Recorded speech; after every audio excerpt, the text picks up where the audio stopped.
Practicing my shofar. Hallelujah, Yahuah. Thanks for being here. Tuda for being here.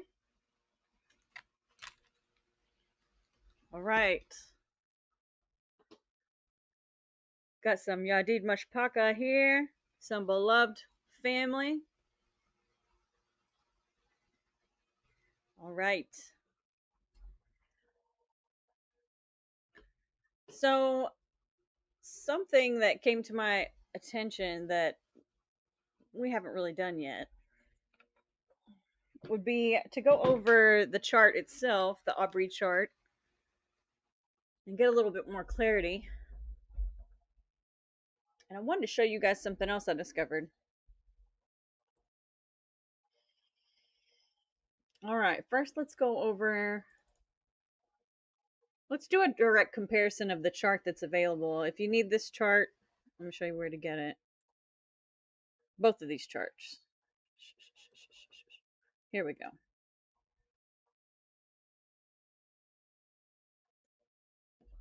Go over to Linktree / Nazareth and go here to Docs and Media. Now you can get it two ways. I put up an Abry charts image file, so this is all JPEG file, or you can go with the two PDFs that are in here already, this one and this one here. That makes sense? Okay. So what I'm going to show you today is everything that's in this file, the Abry charts JPEG files. So I wanted to do a kind of a side by side if I can get it. Maybe they won't be the exact same size. It would be cool.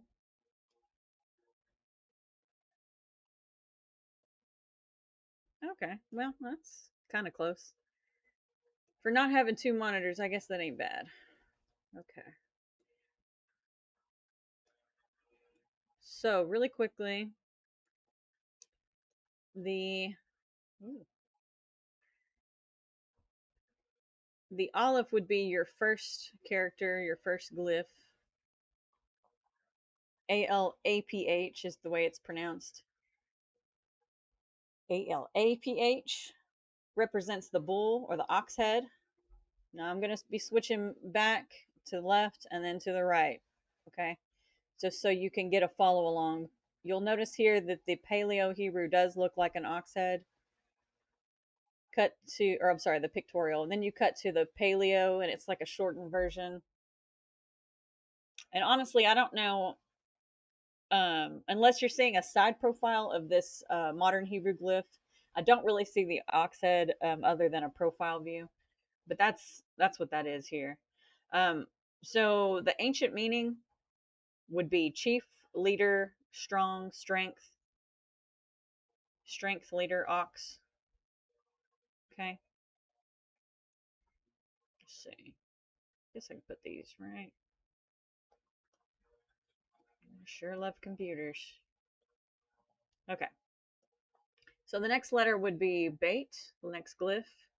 You can see here looks similar to a tent or like a floor plan, is the way I see it. And that's usually how I remember that it's a house or a tent. I also see kind of like a prehistoric dwelling kind of.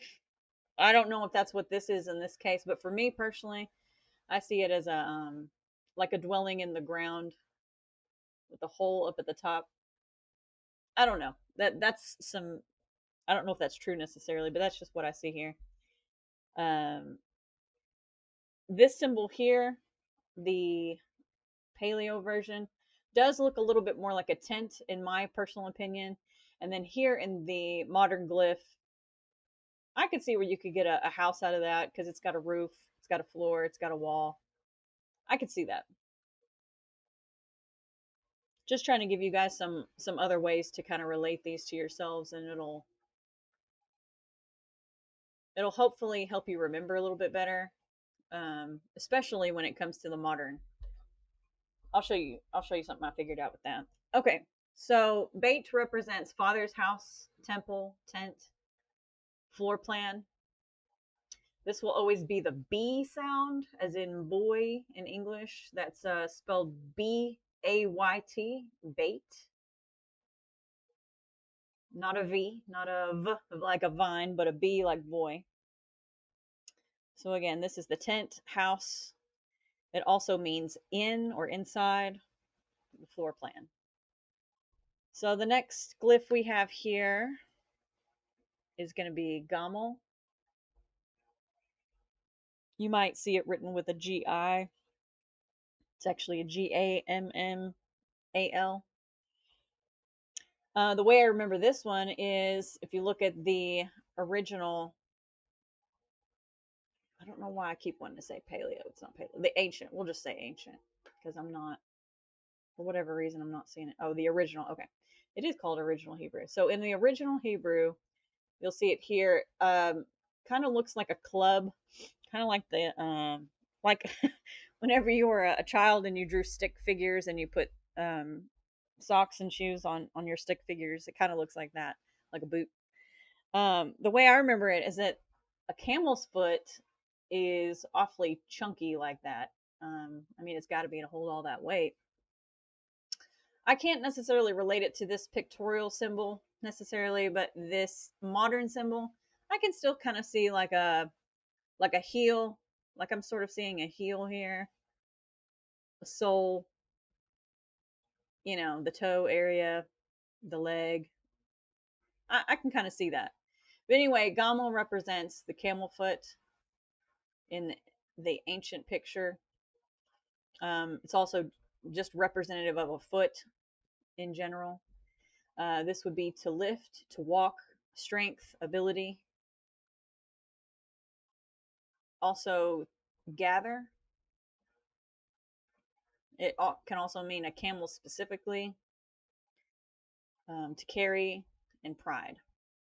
And that's G as in girl. So the next would be for Dalit. Dalit, I kind of see this a little. Oh, I see this a little bit more in the. Oops, I got the wrong chart now. I see Dalit a little bit more as a modern. I think it's just because whenever I think of a tent, I think of like a structure like we have today that's made of like nylon and kind of plastic material, but they're usually kind of a dome shape or a triangular shape of some kind. And that's what this kind of gives me a little bit. It's got a little bit of a, what's the word I'm looking for? Horizontal, not horizontal. I can't think of the word.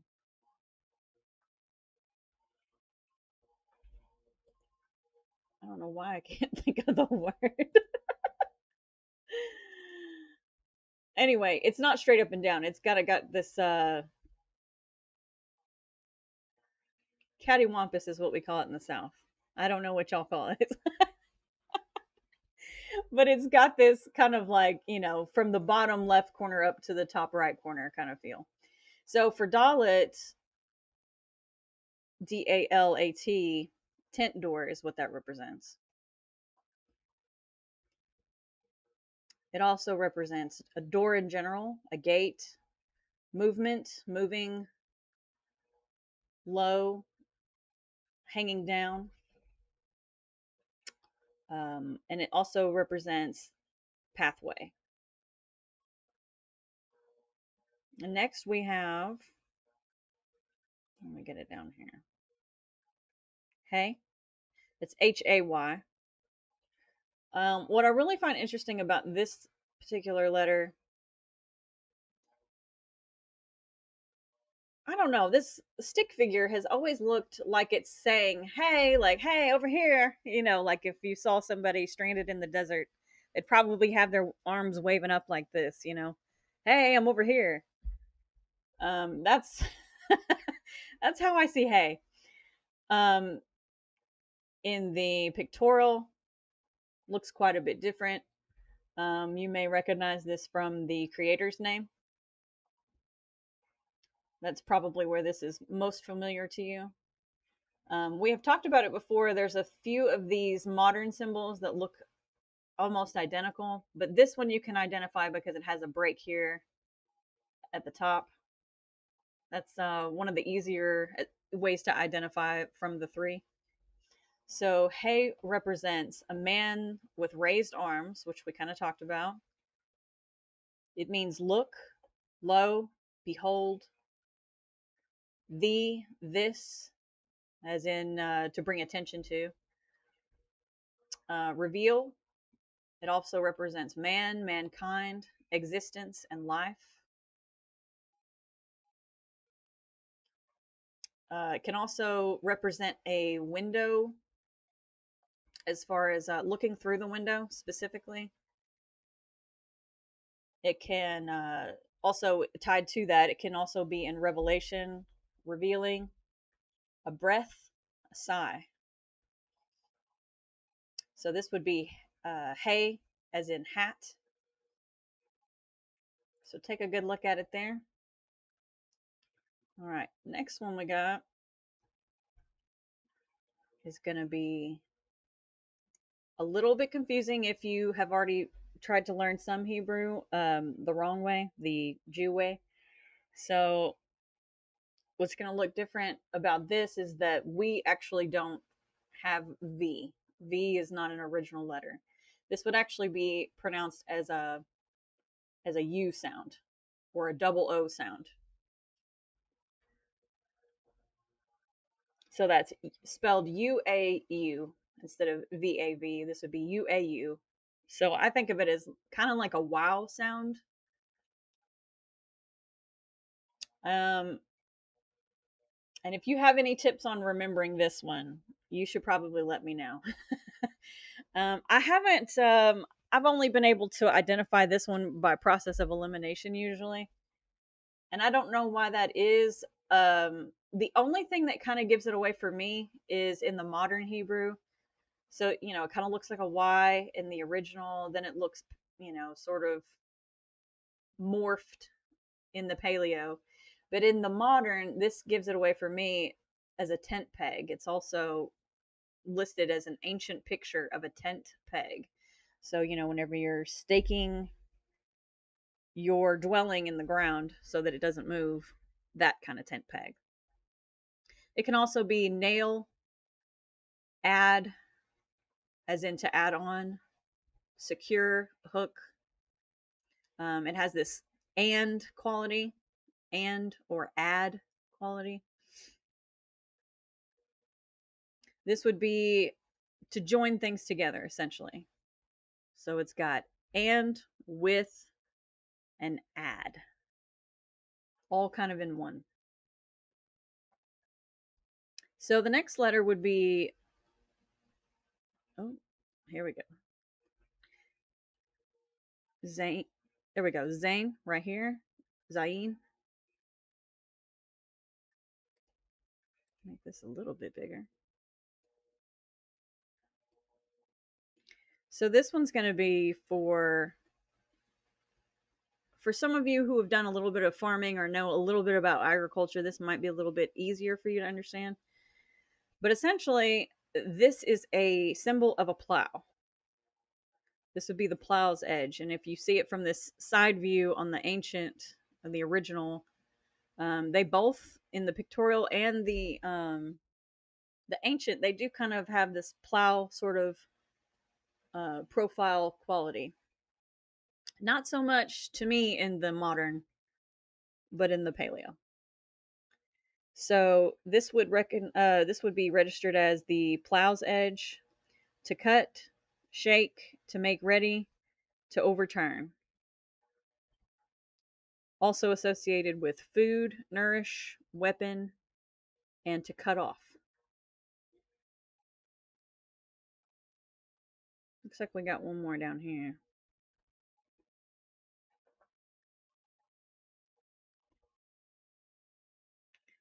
Well, there we go.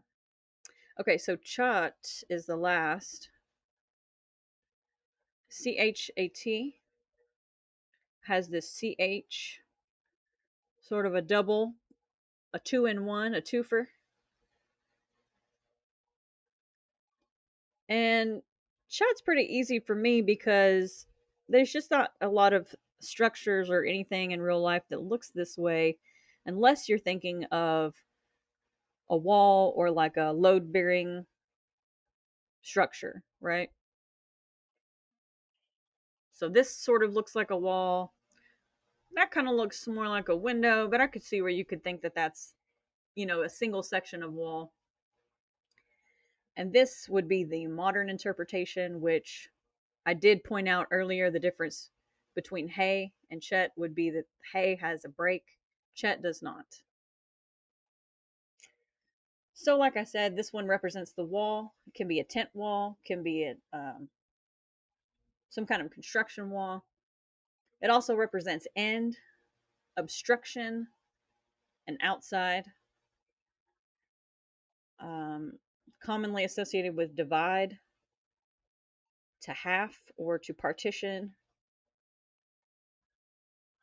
Tent wall, which I did say. Also a fence of separation.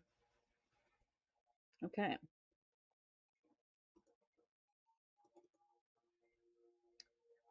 So next we have tot down here. Can't really side by side these, so I'm just gonna go under. It's this top line and this line here. Okay. So you'll notice that there's not a lot of change between the original and the paleo. You got the original and the paleo. It's essentially a circle with an X in the middle, right? And probably if we were and maybe if you are a little bit more in touch with your native roots, maybe you have seen something made like this before, but this is essentially the pictorial representation of a basket. Now, I don't know what kind of basket this is in modern glyph. I don't know if I've ever seen a basket like that on either of these charts. So I don't really understand that as much, but I will say this you see this little flourish it's got here on the left. This is, I mean, stylistically this will be the only glyph that even remotely looks like this. So it's pretty recognizable. But for whatever reason this little flourish on the left always gives it away for me. I don't know why. But tot is essentially a basket. It can also be snake, and I am assuming that I don't like to assume a lot, but um, I'm gonna say that it might have something to do with snakes being kept in baskets. I know I've seen that in like you know the whole cobra in the basket kind of thing. That's a possibility. If you have more insight on that, let me know. Um, it also represents to surround, to contain, and also mud. And the reason I think this is related to mud is because baskets, in order to make them more watertight, they did have a type of mud that would sort of provide a kind of clay, um, kind of cementing over time to provide a watertight vessel. So up here, just to make sure I didn't miss anything, I've got store, keep, cover, gather together, and food. So all of those things can be represented just by that one particular letter. So let's go to the next.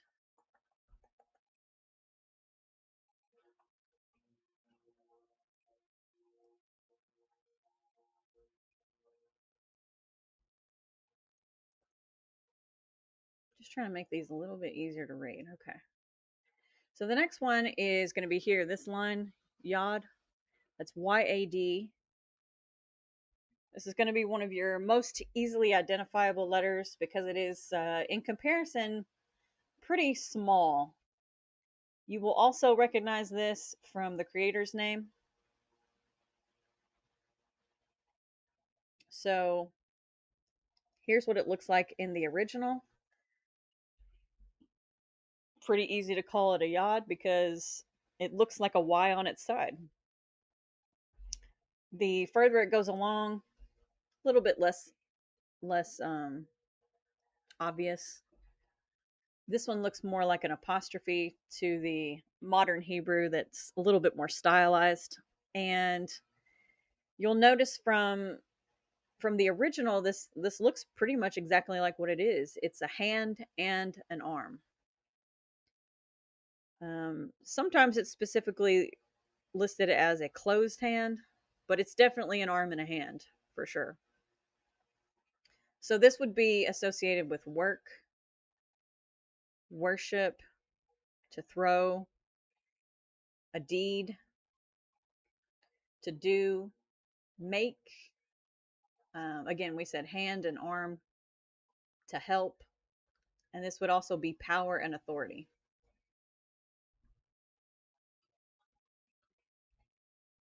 Okay. Next one would be cough. I guess I'm going to have to do it this way.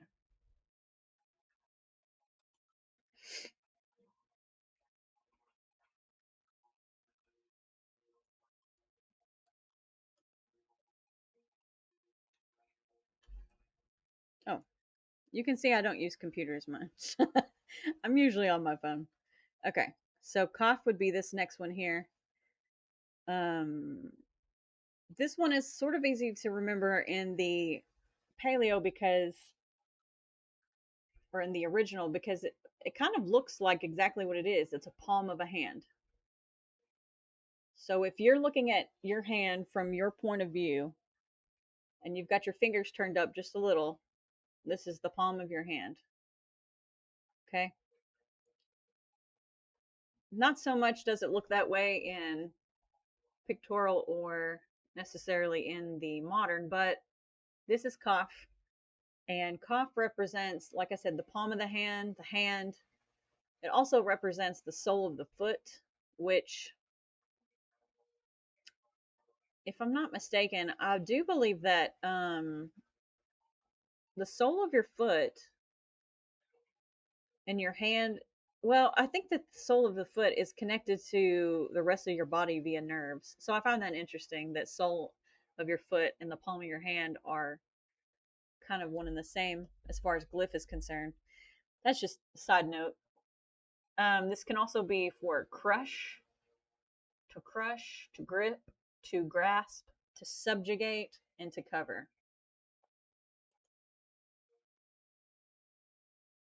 Palm of the hand, to bend, to open, to allow, and to tame. Okay, so that's cough.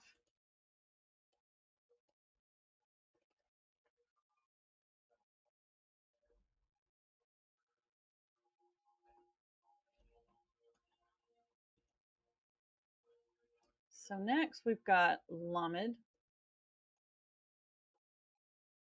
Trying to line them up so you can see them a little bit better. Okay, so lamed, again, one of the easiest to identify, and I'll tell you why. It pretty much is exactly what it looks like. And if you can remember the pictorial and associate it with the modern, It's really easy because this is essentially, it looks like a J, but if you stand it up the other way, it's a shepherd's staff, a goad. So just think of it turned up because you're usually, I mean, shepherds, I'm sure you do use it in this position, but we're used to seeing it kind of more like a quote unquote candy cane kind of design.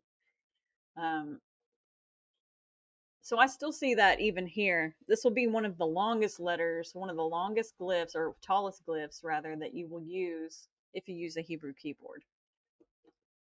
So this is a shepherd's staff to lead, guide, teach, protect. It also means to or toward. This is for control.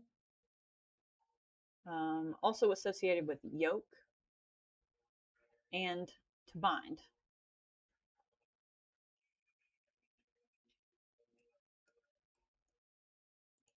And we've got mom next.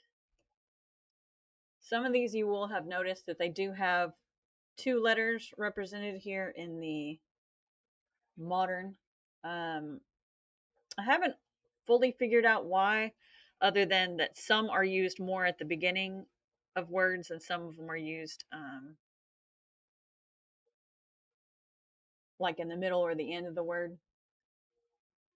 Again, that's a modern thing. That's not a biblical thing, as far as I know.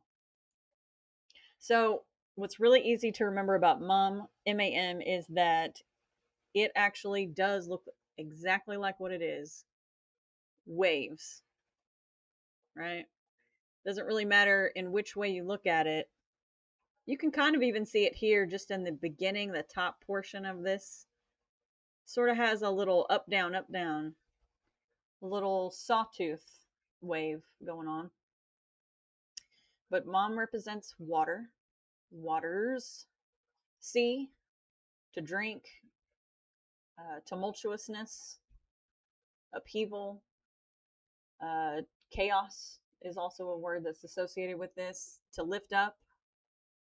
It's also associated with the unknown, the many, and people as a like a whole population.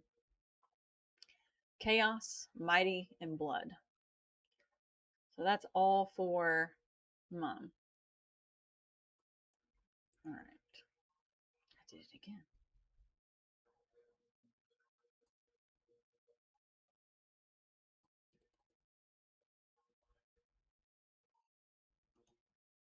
Okay.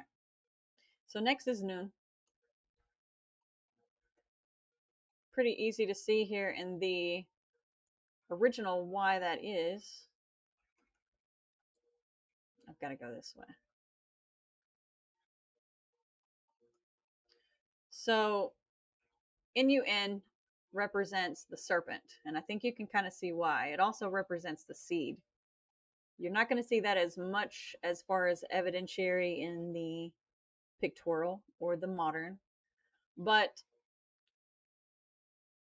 have you ever caught a snake before? Follow me on this. Have you ever picked up a snake or caught a snake before or seen somebody catch a snake before? What does it do whenever you pick it up behind the head safely? What does the snake do? Well, if it's alive, it's going to start to curl up on you. And it usually kind of curls up from the bottom up. So, say your hand is here behind its head. So, it's kind of doing this curl thing, right? So, this would be one version. And let's say you pick up a dead snake. No, this is just how I'm remembering it. Let's say you pick up a dead snake. You're holding it here at the top behind the head, just in case it's not dead. But then the body would be limp, right? It would just hang down. And this is one of those. There's very few glyphs that across the board, like the mem, that I can easily identify. I would say the lamed, mem, and yeah, I would say these three, LMN in English, uh, which is also the Nakash, is you know some of the most easily identifiable, even though these have double letters. Okay, sprouting seed. This would also be for fish, Um, I think of larva also when I see this. Fish eat larva. Just another way to connect it. This would be for continuance, aka seed, air, sun, seed, life. Also known to be reflective, shiny, Yah given, Yah given life, spiritual, and serpent. Okay.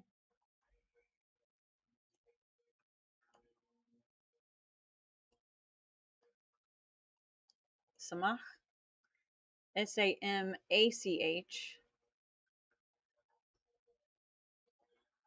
Again, pretty identifiable because there's just not another letter that really looks like this. But in the original, this is going to be pretty easy to see. This is a barb.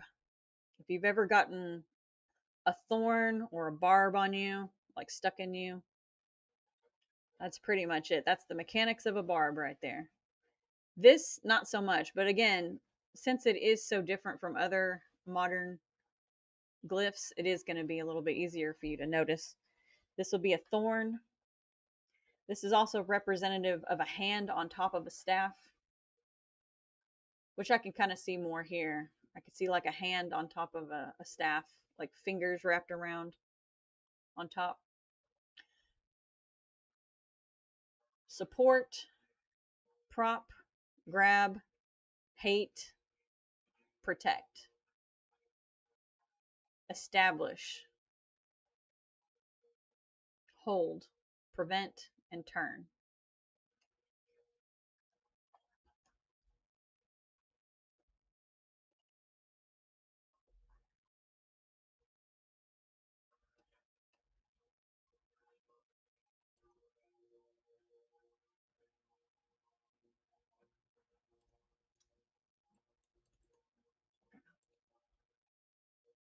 So next, we've got the um I guess you could say it's the other A, because in English we still see this, we still register it as an A. It's not going to be a silent letter. That's a Jew thing. Um, Ayin is how we pronounce it. It's pretty clear to see here. This is an I, right? This is an opening. I, an opening. Um, Again, it being so different from the other glyphs, you will be able to tell it apart probably sooner than the others. To see, experience, watch, know, and shade. And shade, I take that to mean your eyelid, like to shade your eye. Sight, knowledge, understanding, and perception.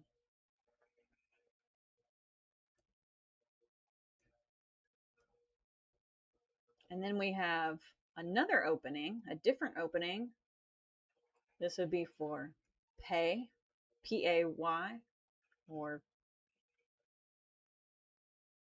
PAH. Correct me if I'm wrong.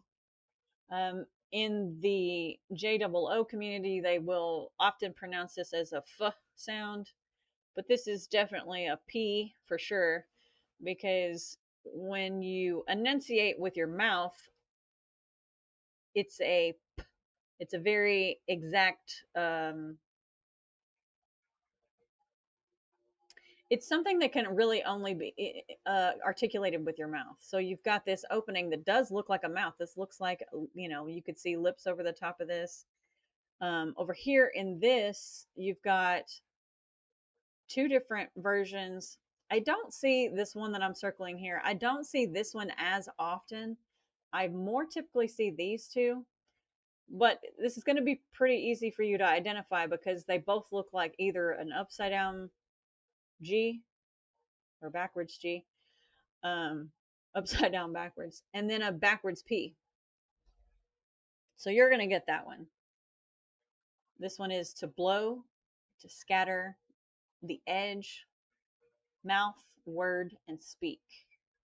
Also, opening, open, edge, the rim, saying, and command.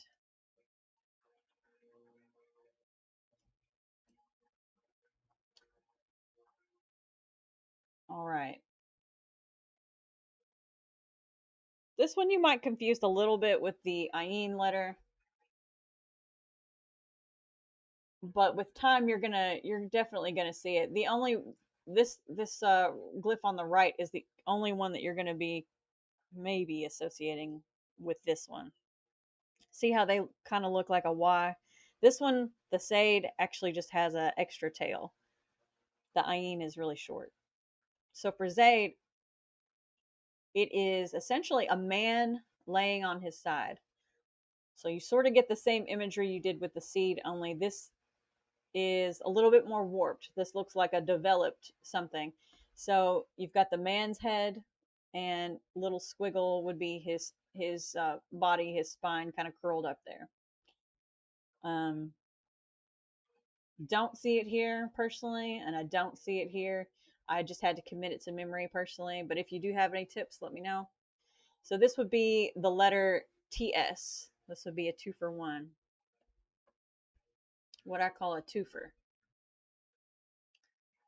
So man on side. This can also represent a trail, to wait, a snare, a journey, chase, hunt, desire, and need, to lie in wait, to lie down, and the side.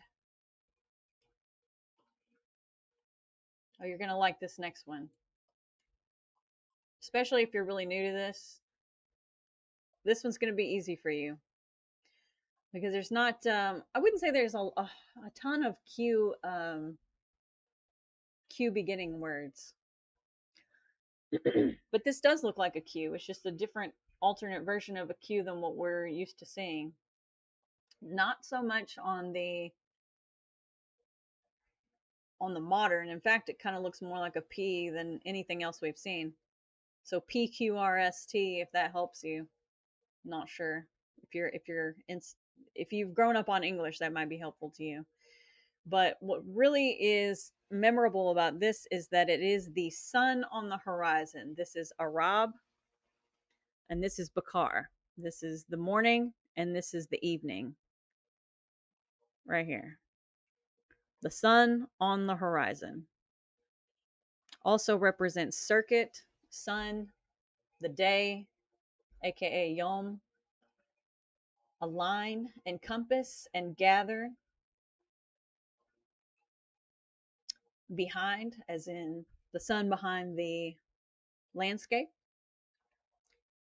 Condense, circle, and time, which, if you know about the circuit in Jubilees and how the sun is on a circuit, circle.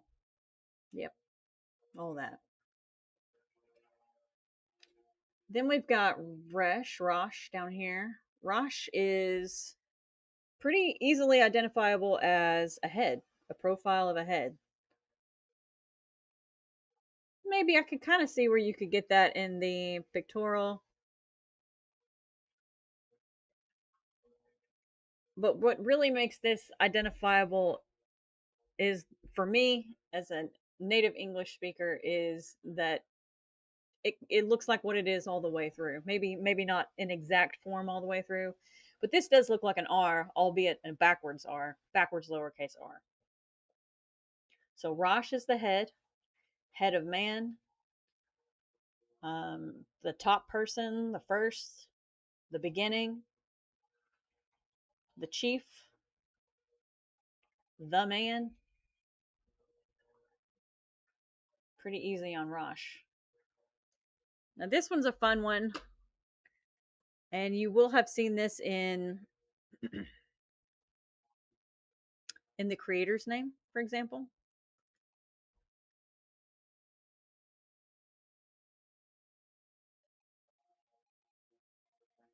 I don't know why. I couldn't tell you why I liked. I think I like. I really just want to go back to pictorial. I just want to go back to ancient times. But pretty easy to draw too. Whenever you're doing this on your own, I highly recommend drawing in pencil, so you can get used to. Even if it means copying the whole chart by hand, trust me, it's going to help you. But this one's really easy to draw out. This is two teeth. Two front buck teeth is what I see. This one looks a little bit more like shark teeth. And then here we have a little bit of blend of shark teeth and buck teeth. Um, teeth nonetheless. So SH, we got a twofer letter. This is the Shan, the SH. Teeth, eat, front. Oh, I did it again. I haven't figured out how to click on that without scrolling it. Okay. For two teeth, sharp, press, eat, consume, and destroy. And like I said, you're gonna probably you would have seen this in the name Yahusha, the sh. Okay, that's what that is. The sh in Yahusha means to destroy, to consume, to consume. And then our last glyph we've got has somewhat been a little bit of a controversial letter. And if you're coming from the Christian community, you can see why. This is two sticks crossed in the approximately in the middle. You will have seen this in Christendom, but this was the original. And then this is one of the three letters that I told you, the chot, um, the hay, and the tav, that all look very similar. The reason you're going to know the tav differently is because it has this extra little flare on its left leg. Okay. Tav means a mark. That's why it looks like this. X marks the spot. Yes, I think so. This is a strong indicator. It can also mean strength.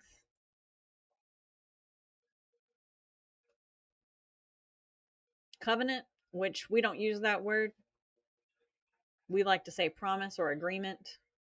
But this is a sign, a signature, and a monument. So this would be pronounced T as in talent.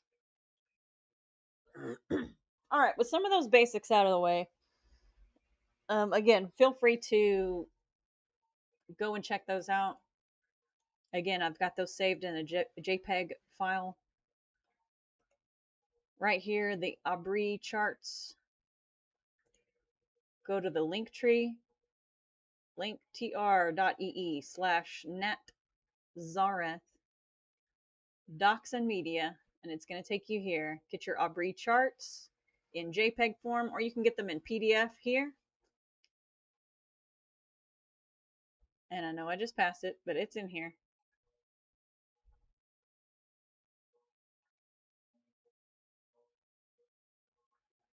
I can't see. You ever look at something so long? Oh, here it is. You ever look at something so long you can't see it anymore?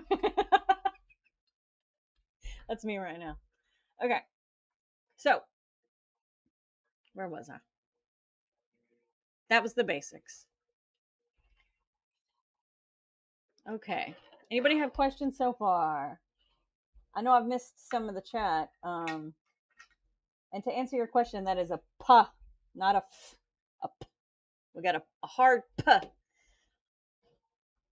hard p sound, as in pay me. Not literally. I'm just using that as an example.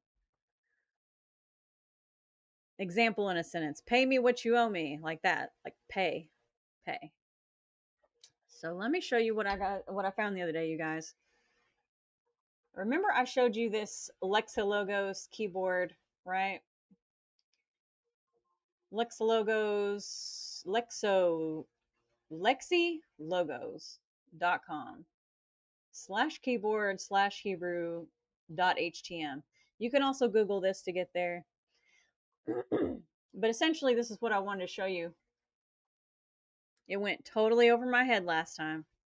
But right here, it says modern Hebrew. But if you click to the left, it says biblical Hebrew keyboard. Click it. And now it's brought you to ancient Hebrew. You see that? So remember I told you before I'd be a little bit leery about using a keyboard like this because all of the vowel points, and you can still ignore everything. You see where I'm drawing with my cursor or with my pointer? Everything here and below you can easily ignore. Um, just as an example, I spelt the term Hebrew yesterday just to make sure that it works. So let's do it now. It's going to begin with an ayin.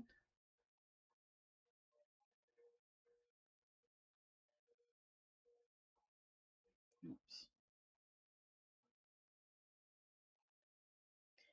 Now, don't rely on exactly what they're telling you here because they do have some vowel points. But for the most part, this is true. This is Aleph. This is Bait, Gomel, Dalet, Hey, Ua, or Wow, Zain, Hey, Tat, Yod, Kaf, Lamed, Mum, Nun, Samak, Ayin. And that's the first letter of the term Abri, Abrit, if you want to say Hebrew. But if we're speaking the language Abri, it's going to look like this. A, Al, or Ayin, Bait, Rosh, and we need, here we go, Yod. Now, it's not going to come across in modern Hebrew exactly this way. But if we want it to, this is how we end it with a T, Abrit, which means Hebrew, as in a person, a Hebrew person. And you can see I've already put it in here. All I did was copy it and paste it here. I told it to tell me in Hebrew what it says in English. And this is the word. This is their interpretation of the word. And this is in English how you say Hebrew. So just a little tool for you guys to use. If you don't have a Hebrew keyboard handy, you can at least save this one on a bookmark. Feel free to try these options out. Spell your name. You're not going to see any difference between here and here. Again, anything with a vowel point is basically null and void. But this sh would be the one that you use here. So you can use either one of these for the most part. Um, either one of these. Usually this one. I don't see this one very often. Yeah. Okay. So this is all the letters here. Don't use this one. Yeah. Don't use this one. Don't use this one. Those are both void. This one's void. This one's void. All these below here, pretty much void. The rest of them, they do correspond to that chart. All right.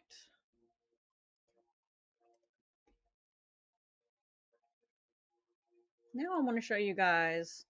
Yesterday was preparation day, right? Arak Yom, Arak Yom.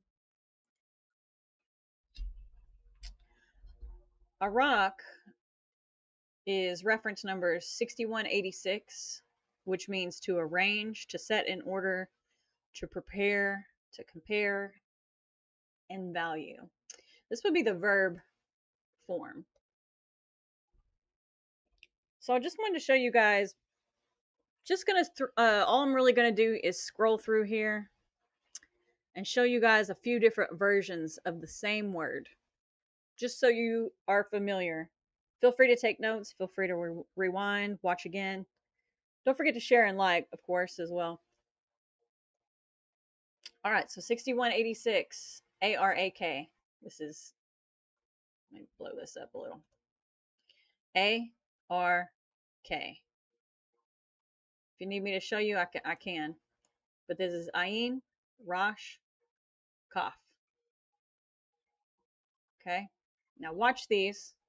Keep your eyes here as we scroll through, because what you're going to notice is it's the same word, different vowel points, and we don't deal with the vowel points. That means nothing. But it's the same word. Ready? 6186, 6186A. This is basically the same. Yep, basically the same. There's some difference down here, but essentially A and original are the same. Uh, Now with B, there is a slight variation. Now you're noticing that there's not any differentiation in the Hebrew spelling. That's why it's not indicated here.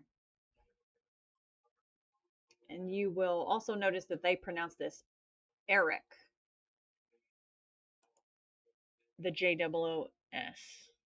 6187, EREK. But if you look here, it's actually Ayin, Rosh, Kaf. Same three letters. So the same word that means Arak also means value, estimation, and order. So technically, if you were to use 6187 or 6186, anywhere in between there, you'd probably still be right. It's still the same exact spelling in Hebrew. Does that kind of make sense? The only real difference is that this one is a noun. So what really matters is how it's being used, right?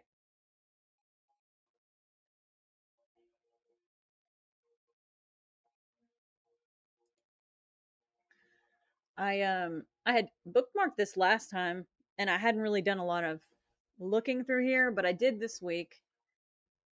This is just on biblehub.com/Hebrew. And you can go through the Greek here as well, but there was a particular number that I was remembering, but I couldn't remember what the name of it was. I just remembered the number.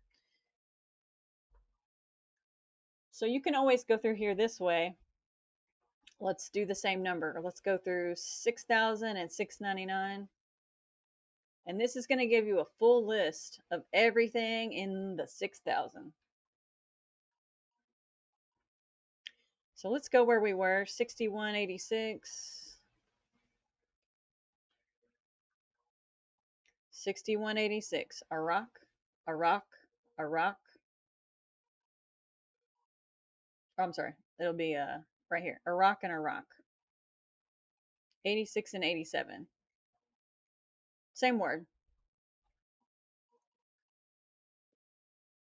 But this is pretty cool because you can go all throughout. Let's see if I can find one I know.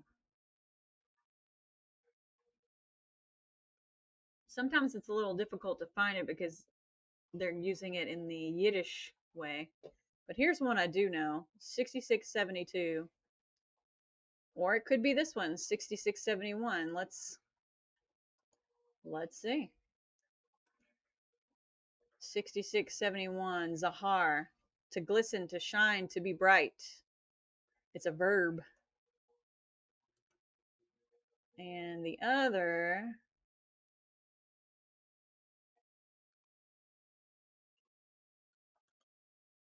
yeah, okay, 66. Okay. So 6672, I'm going to bet, well, not bet, but I'm going to say this is probably the exact same word. 71 and 72. TS, that's Zaid, that's Hey, and that is Rosh. Zaid, Hey, Rosh. Zaid, Hey, Rosh. 72, 71. 71, 72. The only difference is 72 is a noun. 72 means window, light, or noon. So if somebody says Zahar Shalom, they're saying midday Shalom.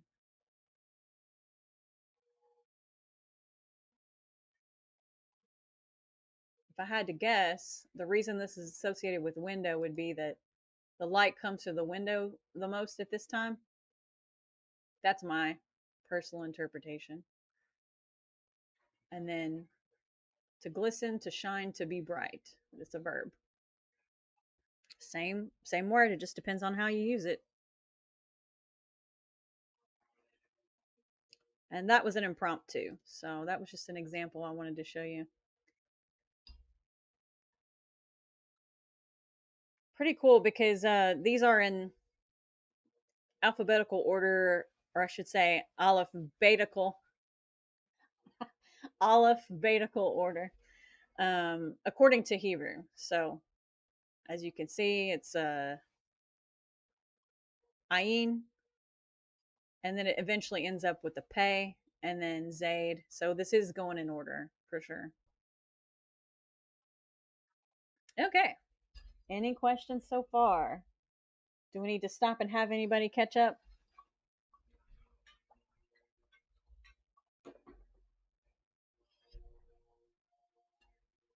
Still Yahoo, which ones did you miss? Or which ones did you leave off on? I can go over it again. We still have another hour before Ambassadors of Yah goes live, so we do have time. If you let me know what you saw last and what you saw again, I can figure out the gap.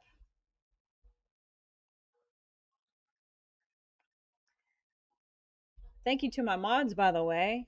Amador of Yah, still Yahoo. Let's do some shout outs while we're waiting to see if we have any questions. Is that a Cody Genie? I see Charlie. I see Simone. I see Yabarno JJ. I see Mr. Kane. I see CQTR of Yahuah. Trice Green. Elaine Todd's in the house. All right.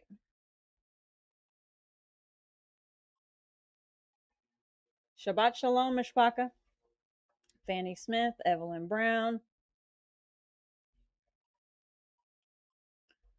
Thank you for putting like on the video and sharing it out. I see Dawn Haba Yahuah. Oh, okay. I think that's. I think I'm at the top. Okay. Everybody caught up here. Okay. All right. Let's move along then.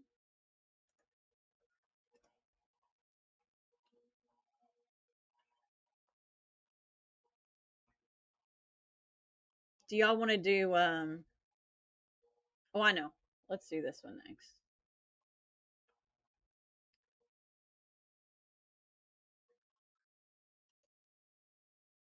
Okay. So yesterday, if you were on the live, you will have heard Jimmy talk about the calendar and how we are currently in Kadash 5, which is to say month 5, right? He made mention of how some people spell it with a Q, some people spell it with a CH. So I just wanted to provide just a little bit more clarity on this. For us beginning here at 2318. 2318 is Kadash, which is spelled Chat, Dalet, and Sheen, right? So this is a CH, a D, and a SH. Kadash. Let's scroll through and keep your eye here. We're going to see if these 3 letters change. From 2318 as a verb, which means to renew, to repair, to restore. 2319, CH, D, SH. It means new. This is an adjective. It's a fresh new thing. 2320, CH, D, SH. This one is a noun. Referred to as a month. Can be also months. We know this one's not right because moon has its own term. Now, you might see it labeled as new moon in the King James Version, especially. You would be familiar. But essentially, know that it's talking about a new month. It can't be new moon and new month at the same time. If you know, you know, the lunar calendar is not the same as Yahuwah's calendar. So this would be a new month, 2320. 2321, same letter, CHDSH. This is a proper name. Probably why it is capitalized, right? This is a name of a female is Yashral. How am I supposed to say that? I get confused sometimes going back and forth from Hebrew to English. Yasharal. This would be a female of Yasharal. I don't know how you say Israelitis. I've never, I've never once said that word. Israelitis. Israelitis. Still, that doesn't sound right. And 2322. Now, I wanted to show you this because there is a little bit of a difference, but essentially it has the same meaning. CHDSH, ending in A, or I'm sorry, ending in H. Kadashah. Kadashah is a place that also means new. So you can see from 2318 to 2322, it did not change hardly at all. This is the only point at which it changes, and this is a proper noun for a place. So CH Kadash is associated with month or new. And if we go over here to 6942, Kadash with a Q, you're going to get something different. We know this Q or Kaf and D Dalit and SH Sheen. So this would be Kadash in a verb form, meaning to consecrate, sanctify, set apart, and make holy. It also has all these sub definitions here if you'd like to read. But essentially, this is a set apartness. So 6942, keep your eye here. We're going to scroll through and see how much it changes.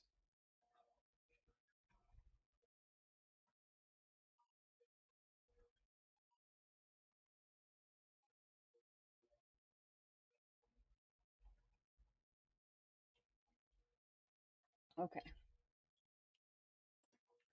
6943, Q, D, SH, Kadash. This is a proper name location. This is a name of 4 different places in Yasharal, also known as a sanctum, a set apart place, specifically the capital like Q, like whenever you capitalize somebody's name. So, spelling didn't change. 6944, Q, D, SH, Kadash. This would be a noun, meaning, once again, set apartness, because we don't say holiness, sacredness, sanctuary. Still getting that set apart quality, right? 6945, Q, D, SH, Kadash. This one's going to trip you up a little bit. If you've been hanging out with us during the origins previously, you will have heard me say that there's a good many words in the scripture that actually are considered to be neutral. And I think that should be pretty evident even by the chart that a lot of these words, these representations are neutral. It's how that they are used. But in this particular instance, this would be one that is a polarizing, right? Because we say Kadash is and set apart, but then you've also got this one, 6945. Kadash is also temple prostitute, cult prostitute. Male shrine prostitute. This would be a sodomite, an unclean, which not in the quote unquote holy, the HOLY context, but in another context, these people are set apart just for totally different reasons, right? Not for clean reasons, not for Yahuwah reasons, but because they are unclean. So this actually does have a little bit of that neutral quality to it. Again, if you look at it that way, it kind of depends on what glasses you're wearing. Um, I personally see it as a the spelling itself has a little bit of neutrality to it. Again, it depends on how it's used. So, for example, the way that it would be used, I'm going to pick a verse here. 1 Kings 14:24. Here's the context.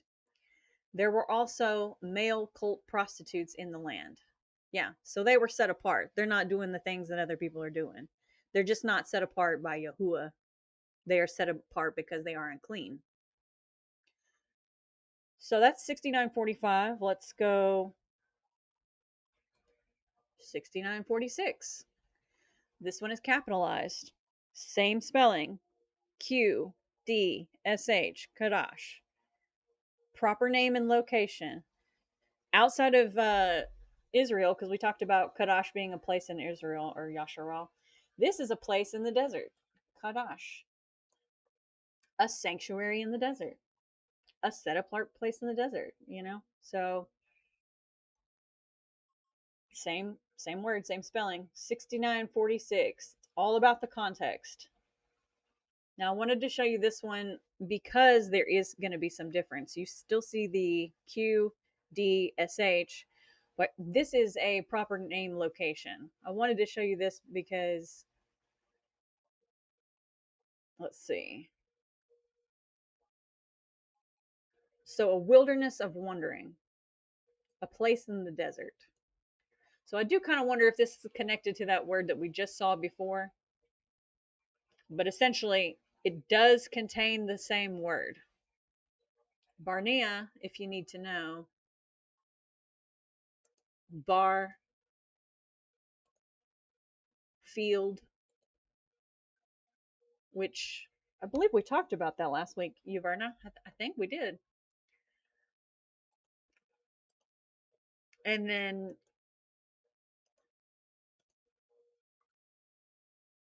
Nua, which means to shake, to totter, to waver, to wander. So that's the essentially the composition. To wander in the field, set apart. Field is bar, to wander, Nua, and set apart, Kadash. So you can kind of infer just from that. Oh, okay. So Stella's saying 3 before the PA is where she got stuck. Okay. We already made it through all the Kadash, but I think you can see the difference between CH Kadash and Q Kadash. Let me go back to the front so you can see it just a little bit more clearly. Kadash, to consecrate, to sanctify, set apart, make holy. That's Q. If you need to associate it with the sun on the horizon being the letter Q, you know, whatever it takes for you to memorize. And then let me set this back to 2318. Kadash, CH, to renew, to repair, to restore. Also newness, also months. Okay, so CH for months, Q for set apart. Now, let me go back here. You said, did you say before the PA? Oh, before the PA. Okay.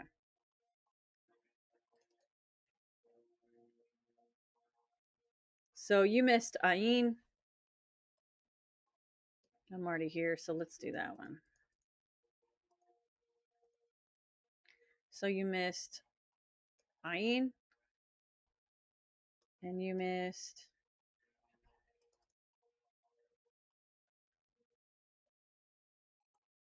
Woo. You'd never know I grew up on computers. There's no evidence. Okay. I'm trying to line these up so you can see them just a little bit better, Stella. Ayin is going to be this eye, literal eye. And you can see it up next to the pay as well. So you can see the difference. Pay is the opening for the mouth. Ayin is the opening for the eye. Okay. So ayin, eye, to see, experience, watch, know, and shade, which I talked about is probably the eyelid, most likely.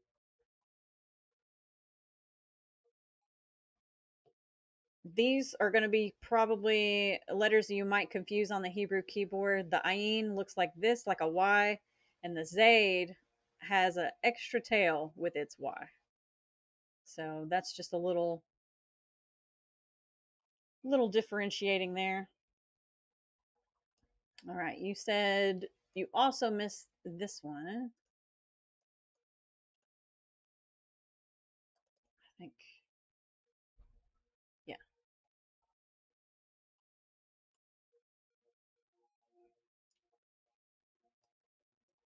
Okay, so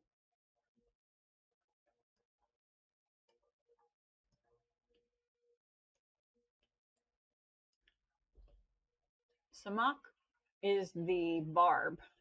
Pretty evident here in the original. It can also be a hand on top of a staff or a thorn. And the way I see the hand on the staff is like the fingers on the side kind of wrapped around the top of the staff, but like the palm on top. This would be hand on the staff to support, prop, grab, hate, and protect. Also, hold, establish, prevent, and turn. And if we go one more up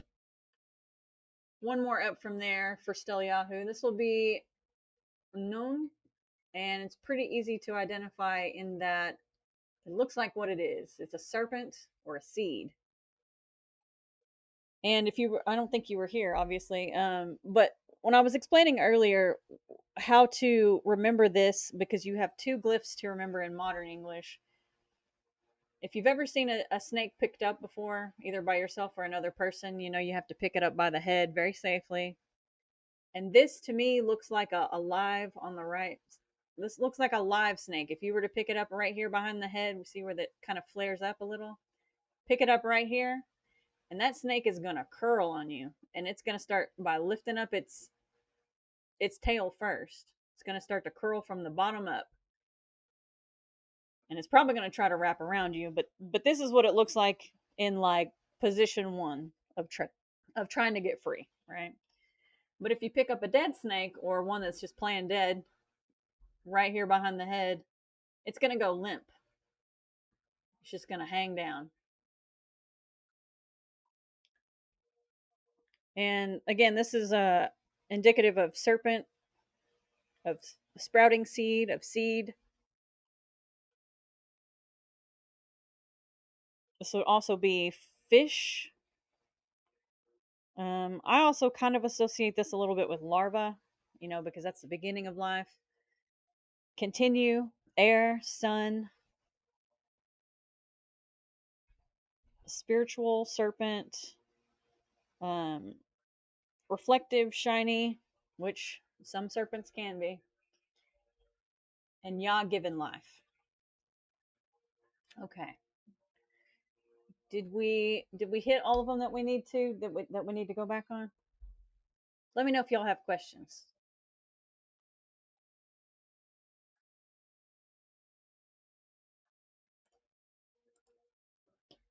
Somebody mentioned the keyboard. Oh, you wanted me to show you the keyboard?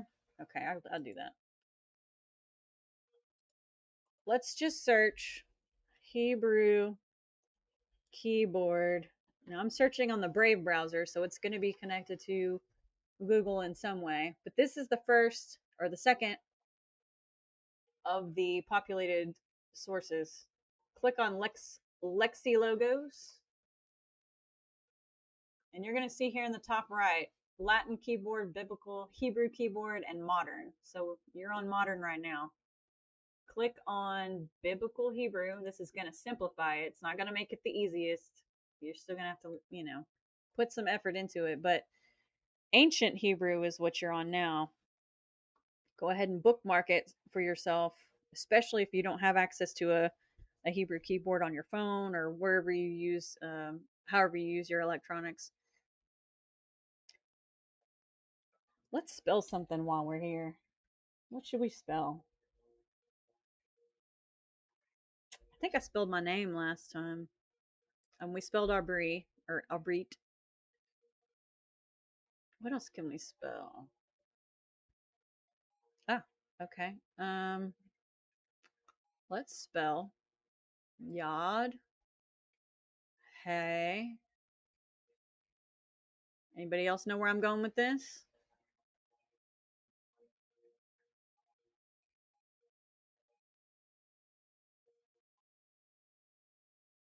Uah. You know where I'm going? What's this? What's this? Copy it. Let's go put it into the Google Translate. See what that says.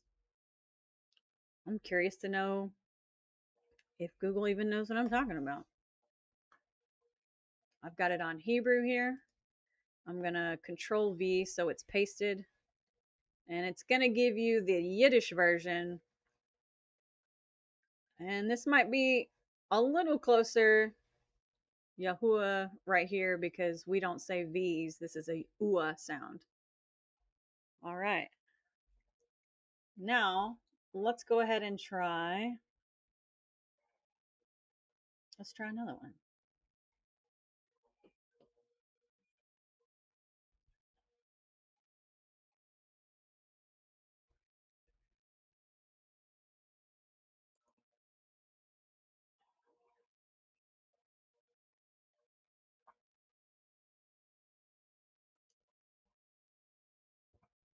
See if you can type it in the comments what I'm spelling.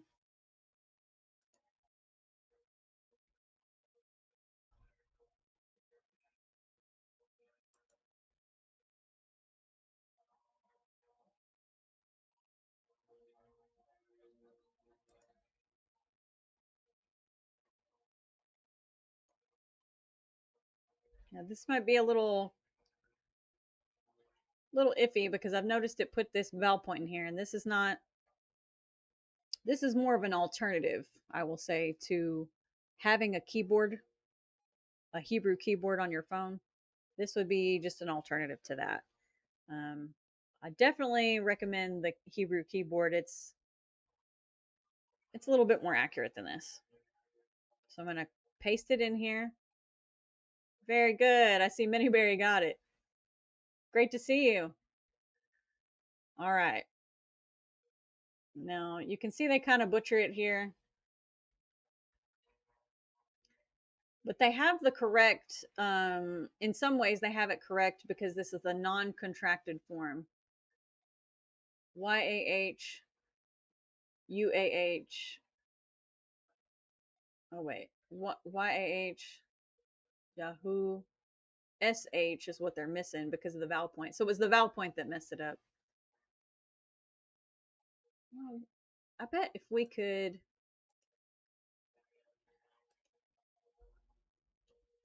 I'm just curious. All right, I'm going to see if I can copy this little letter without a vowel point. I'm just curious if it'll change anything. Yeah, it did. You take out that vowel point and it does change something. YAHUSHA. It didn't change much on the English side, but as far as the pronunciation, let's see if you guys can hear this. I don't know. No. Probably helps if I have the thing turned on.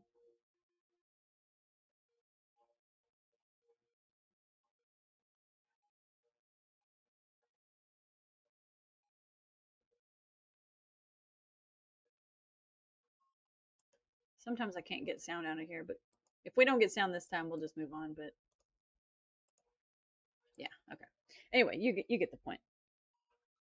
So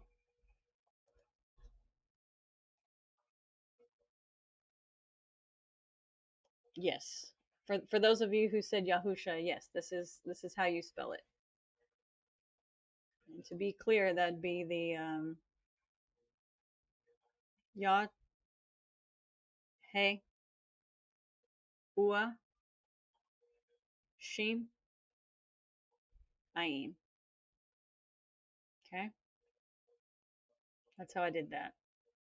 But I did, to be fair, I did go look up SH in Hebrew. I copied this glyph over so we could get the exact without a vowel point. Okay. All right.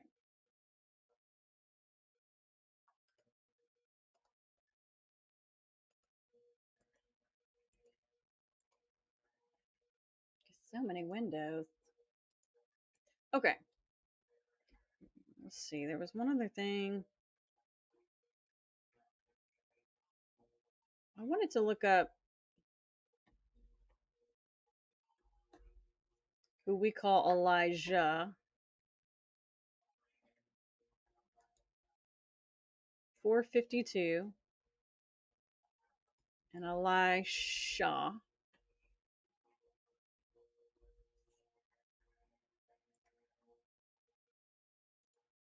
Curious if you guys already knew this difference because one preceded the other, right? In Second Kings, First and Second Kings, who we know as Aliyah,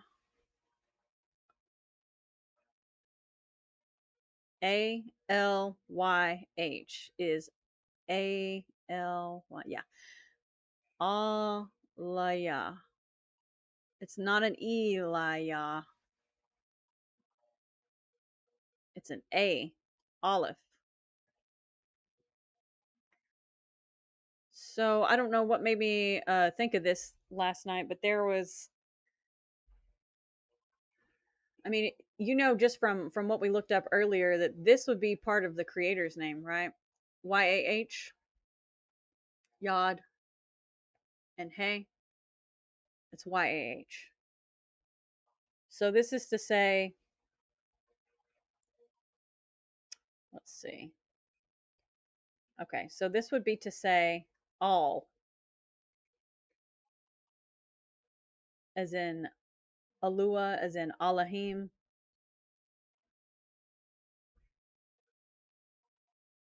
the all of Yahuwah,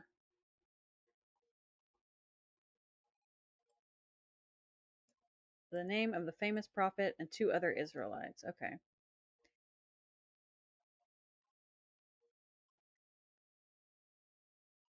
Yah is all. This is what it means literally. Now, this might be the Christian interpretation, but this is the literal. Yah is all.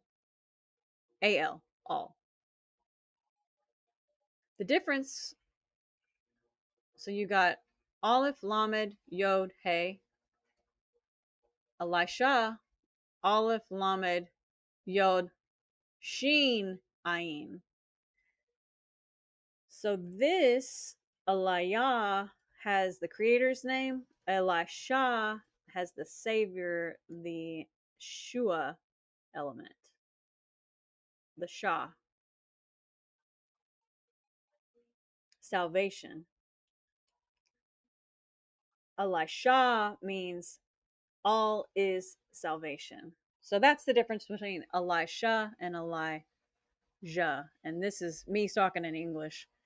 In Hebrew, it's going to be Aliyah and Elisha, right? There's technically no Shua. If it was a Shua, there would be a glyph right between the two that would more or less be a divider. Let me see if I have it. I don't know if it's on this one. I don't think it's on this one.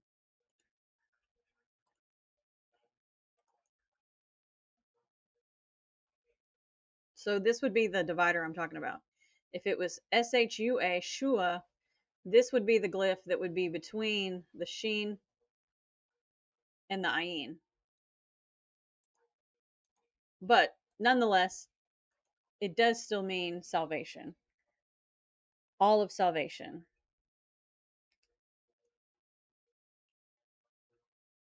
And Yah is all. So really, they kind of complement one another. Found that really interesting. So we went over a few names today. We went over the creator's name, Yahuwah. We went over Yahusha. We went over, I gotta be careful how I say it. I can't say it. Ali Shu. No, not Ali Shua. I keep wanting to say Ali Shua, but it's Ali Shah because there is no Ua. I just said that. Ali Shah and Ali Yah. Very, very small difference, but I like how they complement one another.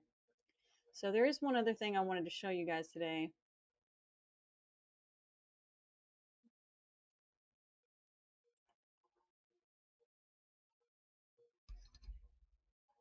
Oh, you wanted me to look up moon? Yeah, we'll look up moon. Well, let's do that real quick. Yeah, because we were talking about Kadash. I guess that makes sense.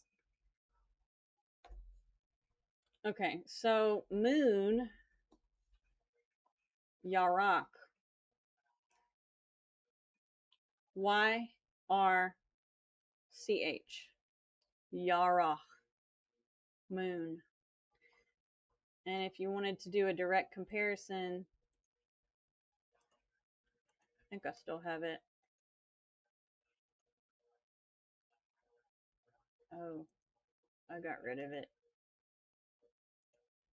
Month, Kadash. Okay, so you can see these side by side.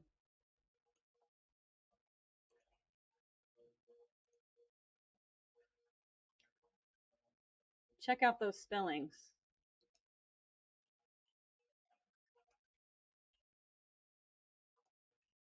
They look nothing like. One begins with a yod, RCH,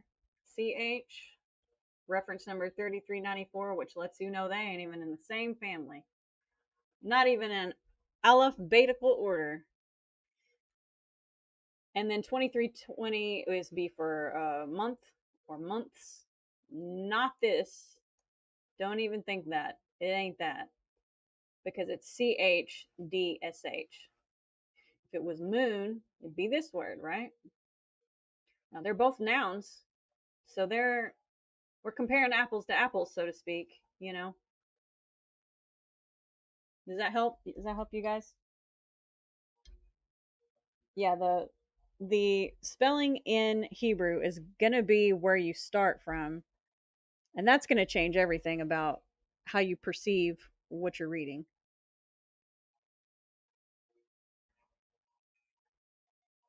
Dawn says that there's an app on the Android phone for Abry keyboard, and that may be. I just used on my Android. I just went into the keyboard settings and added Hebrew. So I don't know about an app specifically, but if you know the name of the app, you can drop that in the chat too. All I did was just add the Hebrew language onto my existing keyboard. So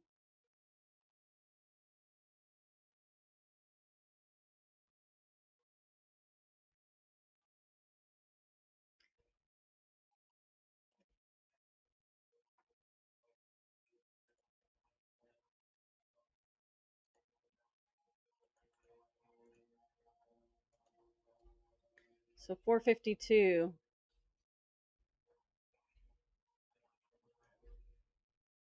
is all.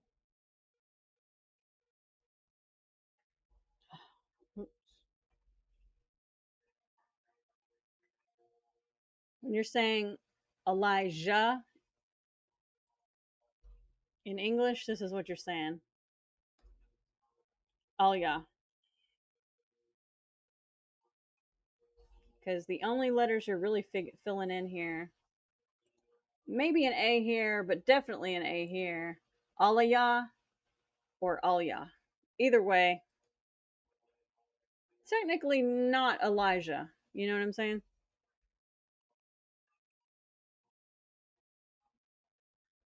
477, which is appropriate because he was the next prophet, would be Alysha. Alisha. Now this that does look a little bit more like Alisha.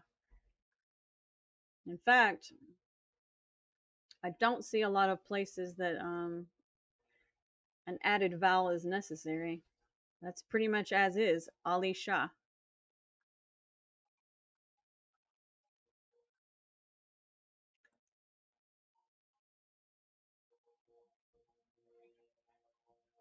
Interesting, right? And we can go back and do, well, we already kind of talked about Kadash and Kadesh at length, a rock and a wreck at length. So, but I think this, especially because it's two different names, so this would be very much akin to, right? Because this is where this name comes from, Yahuwah, and then this is how you spell Yahusha's name.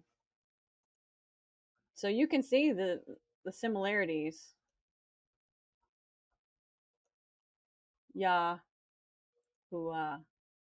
Yahusha, right?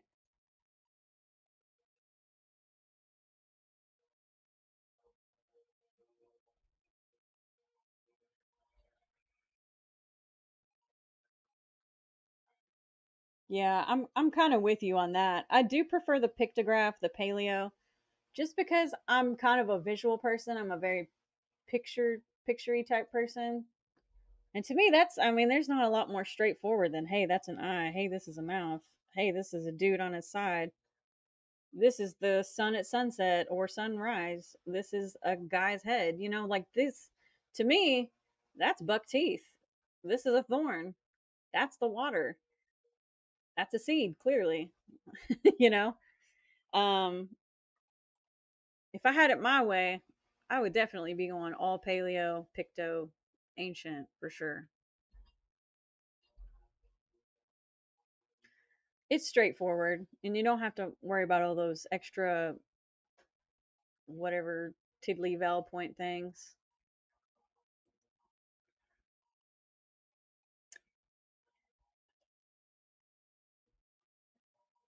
I wanted to show you guys number 6 while I was in here. Number 6 on Bible Hub Interlinear is what I'm going to show you. This is beginning with the Nazarite vow and ends with the Aaronic Barakah, which, if you're part of Ambassadors of Yah, you would have heard it probably every single week, I think. Let me get down here.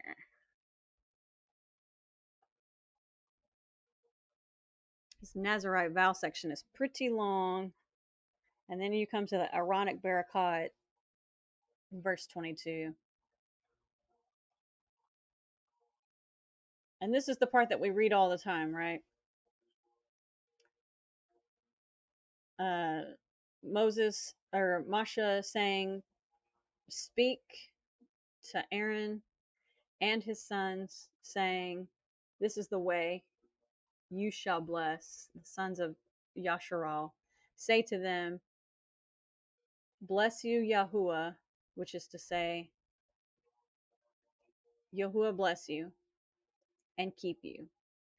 So you've probably, whether on commentary, of in the comment section or on one of the socials, you probably would have heard me say, or even in some of the songs I've made, YABARAKKA YAHUAH UYSHAMARKA. Kind of a mouthful, but all you're really saying is Yahuwah bless you and keep you. In some ways, I find this, I find a lot of phrasing to be simplified in Hebrew. And sometimes it's more of like a one for one. I just wanted to check. The Abarakkam is down here. Wa'ani Abarakkam is I, and I will bless them. So this was a line in one of the songs I used too. Um, one of the songs is, I think the song is called "I Will Bless Them," and I pretty much took this whole, yeah, from here all the way. It wouldn't surprise me if I took it all the way up to at least here, and I did it all in Hebrew. So it's going to be, unless you know what you're listening for, it is kind of hard to pick out. But yeah, it's definitely in there. Yashara Wa'ani Abarakam. There's another song I made called Abarakam. So this is all quoted from here, from number 6. So if you wanted to say, Yahuwah bless you and keep you, this is how you do it. Now let me bring out my notepad. So here's what you're saying, right? Starting from here, going from right to left.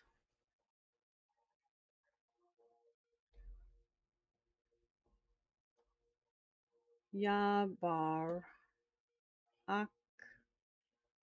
So you got 2 Ks,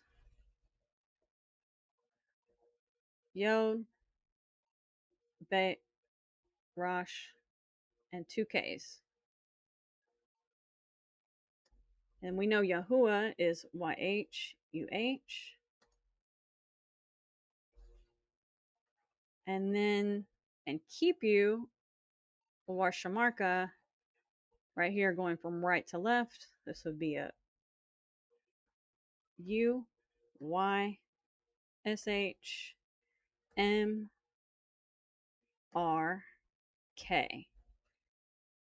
You're not going to worry about this colon, etc. This is punctuation for, I assume, for transliteration purposes. Yeah, translation. So if you're going to say this in real life, Yabarakka Yahuah. I like to put an A here because it emphasizes the wow sound, like a wow. You can, or yeah, I mean, it's not necessary, but I do it sometimes just to help myself. Shamarka Yabaraka Yahuah Uyshamaarka, or technically Uyshamaarka, but that's how you use that phrasing. That would be from number 6:24. That's literally right. 24 and 25. 23. Yeah, so 24 is, that's all 24 is. Yahuwah barak you and keep you. Yabaraka Yahuwah Uyshamaarka. That makes sense?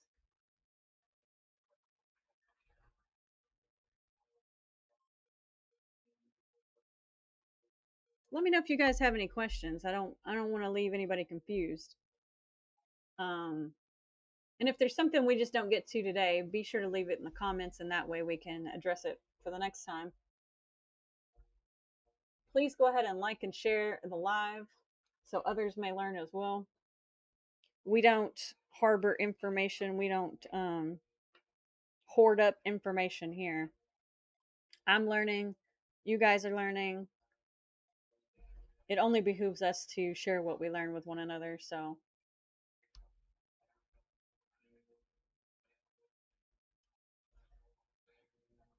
I think we covered everything on my list today. I wanted to compare the charts, show you the difference between Iraq and Iraq, which is still Iraq, Kadash and Kadash, Kadash and Kadash. That's got me thinking about if I'm pronouncing it wrong now, because one's a Q, right?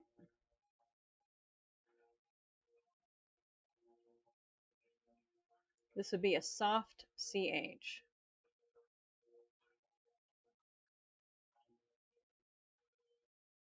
I'm gonna have to look more into that. That may be more like a Kadash, like a not so Yiddish, but a barely audible k sound. You know what I mean? Whereas Kadash with a Q is that's gotta be more prominent. Yeah, as in queen, as in kitty. See, those have hard k sounds, whereas I'm not seeing the evidence for Chat to necessarily be so in your face with the k sound, with a slicing, cutting sound. So that's what I'm going to stay on for now. If you guys find out something different, let me know. But even in the pronunciation, I'm not going to be pronouncing them the same anymore. It's no longer going to be Kadash Kadash. It's going to be Kadash and Kadesh. Kadesh. It may be a little softer. I'm going to have to figure that one out. I don't claim to have all the answers, but I do know that they are two different letters completely. So that means something. Yeah, if you guys learn a little bit more about the biblical Hebrew, biblical Hebrew pronunciation, which is going to be kind of hard for a language that is supposedly not living anymore. But I mean, I beg to differ. Um, Stay tuned. You know, we're going to get more updates as we go along with this. If we claim to have all the answers now, how boring would life be, right? So stay tuned. We're going to figure this stuff out together. We do know that this ch does have a softer sound. So for now on, I'm not putting an emphasis. If it's not the word that means set apart, I'm not going to put an emphasis on a k sound, like a hard k sound. But that's just for me in day to day, which is probably not going to be used as much as when I'm typing to you all. But nonetheless, just wanted to share that with y'all because again, we learn from the ruach, but it's because of sometimes whenever information is, maybe we didn't think to look up certain things, maybe we don't know exactly how something should be searched out, and that's kind of why I wanted to do this series, because if you're starting from square one from scratch and you don't know pretty much anything, I still want you to be able to find it. You know, I still want you to be able to search it out properly. And that could be from just using Google. Um, like we can Google right now, we can do the same thing we just did. Moon in Hebrew. We didn't have to do it from the Strong's concordance page. We can do it from Google. It might take a little longer. And surprisingly, AI came up with the right answer right away. That doesn't usually happen. But you can scroll down here and you can see we would have got to the same conclusion. Same conclusion, different route. No matter what route you're using, I want to be able to get you there. I want you to be able to feel confident in getting there, because whenever you learn how to use these tools for yourself, you are becoming knowledgeable on a level that allows the ruach to reach you on a different level, let's say. So we could have got here this way too. We could have gone through Google first. 3394 Yarak moon. It's a noun. We can also see where Yarak comes from. 3391. And this is incorrect, but this is what they have it listed as. So you can still navigate it, even though you're still going to need to use discernment, obviously. Always ask Yahusha for discernment. Always. All right. Do we have any more questions?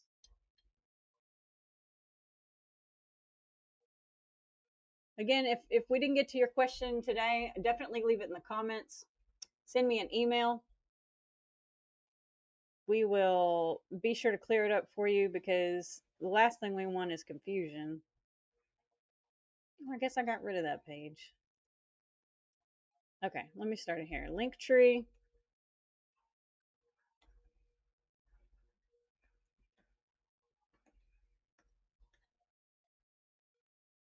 Got a lot of stuff here on this landing page, such as the YouTube live schedule for ambassadors of Yah.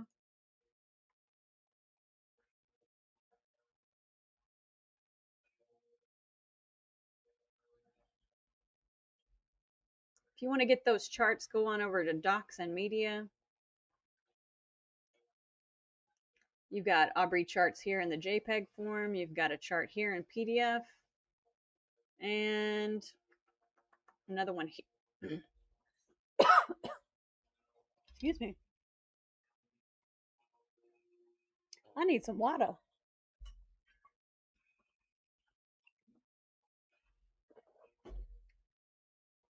All right. Sorry about that. I've been talking too long. I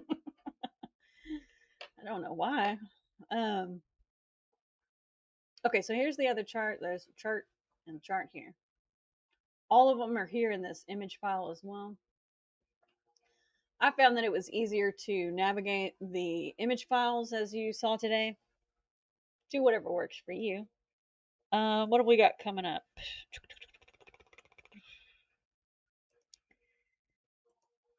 Got some stuff coming up. Right now we are on the Etymology and Origins Live, which will be reoccurrent from now until Yahuwah tells us otherwise. Before Jimmy's live, so it's 2 hours before Jimmy's live, and that's what we're on here right now. We're about to do the Shabbat study as soon as Jimmy gets going here in about 10 minutes or so. This week, I plan on doing the book of Kanok, um,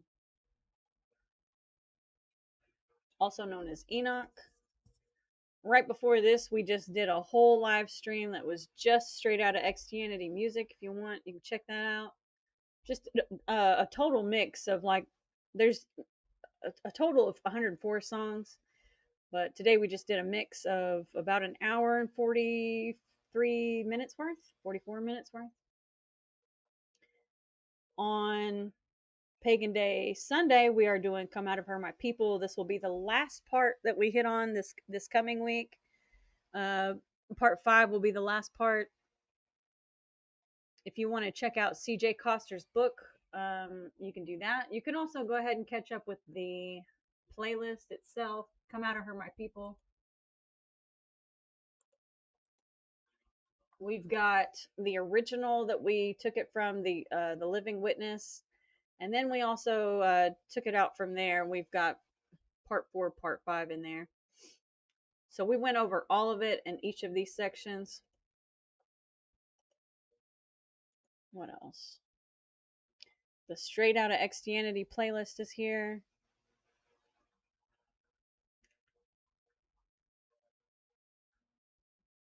The Ambassadors of Yah playlist is here. Anything that I find that is secular but also pertinent to our community is going to be here in Truth is Stranger.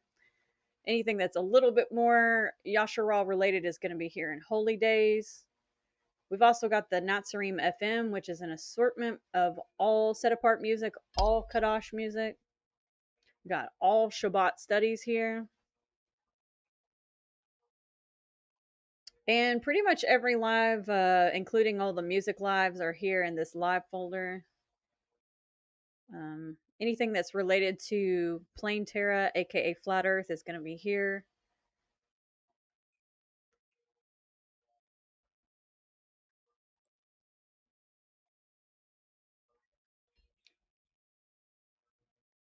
You said that was your favorite song? Which song? Did I click off of a song? Oh, Enoch. Enoch is going to be on, I think that's Pagan Day Tuesday. Let me see what I scheduled it.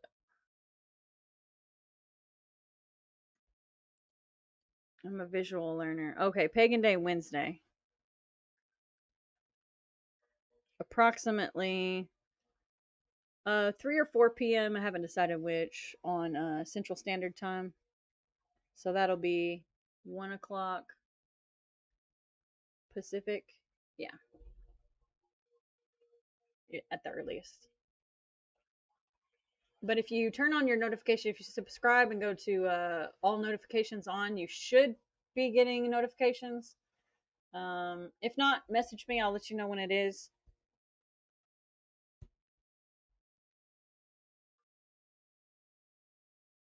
This 4 p.m. or 3 p.m. Central Standard Time is when I have it listed right now. But um, like I said, Pacific Standard Time, which I believe you are.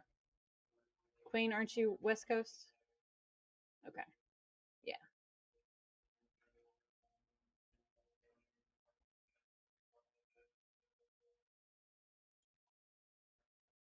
You can also get to ambassadorsofyah.com from the link tree. Got the calendar info here. Let's say you're unable to get a bead calendar due to, I don't know, tariff, um, border stuff. You can use this calendar bead tutorial from Ed. This is the originator of the bead calendar. So you could use this assembly tutorial to make your own if that's the case, that that's what you're looking for. We've got diagrams. All of this stuff is also in the documents folder. Materials, how to get a bead calendar, how to get a ram's horn, some linen sheets that are phenomenal, by the way. And these are patches, instead of supplements like you take by mouth. These would be patch supplements, which I've found to be really helpful. You can also get ZeetSeat clips here. I've listed it here from Amazon. This is what I use on my ZeetSeats. Just take a pair of pliers and close up this gap once you get them on the hook, and you're good to go. Just clip that onto any t-shirt or belt loop or whatever you got. They come in white. They come in, ooh, gold. I know somebody who would like that. It's like a brass and a copper.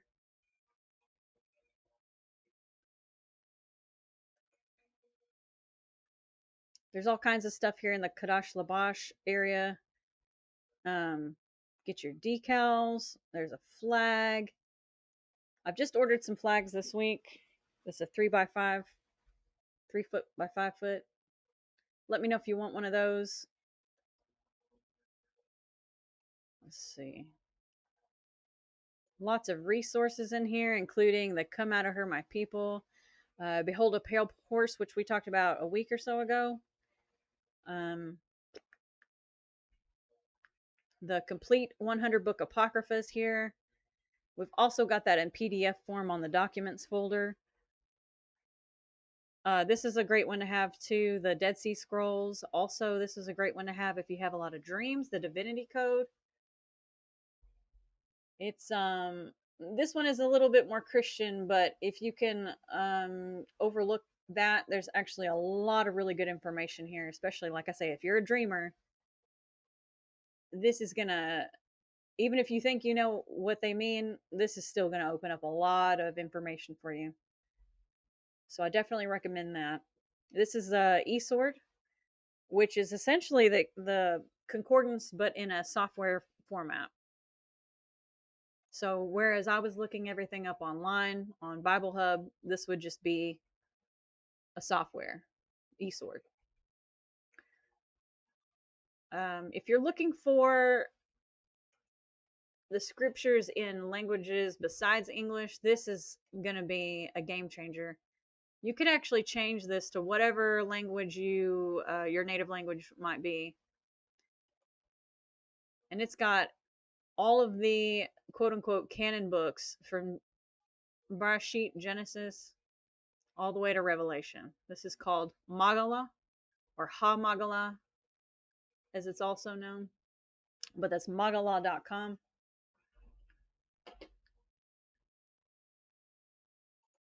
There's a new source I wanted to put up, and let's see if I can remember what it's called. It's like Yah's Bible or something. I mean, I know we've talked about Yah's scriptures. Yah's scriptures is a good one. Is a Tob one.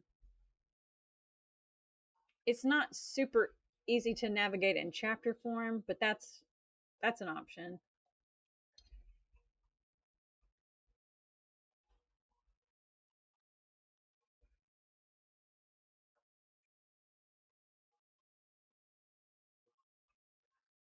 YahuahBible.com, I think is what it's called. YahuahBible.com. I need to put that in the link tree.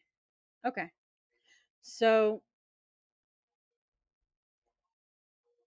I'm just going to pick, just so we have a visual. Okay. This is going to be tentative to however your settings are. So don't mind the font. It doesn't really actually look this way. This is how I've got my computer. So I'm going to typically prefer a side-by-side interlinear. That's just me. Bible. Which, like I say, Bible Hub is usually where it's going to take me for that. And you can bookmark it so you have it for easy referencing. But yeah, that's all I really had for this one. Gonna go ahead and shut this one down so we can get ready for Aki Jimmy's live. And if you guys want to see the horizontal replay or the live stream, essentially, I'm going to have that up in just about 3 minutes. Gotta go shut down the computer. But until then, Shabbat Shalom, Mashpaka, and I'll see you in the chat.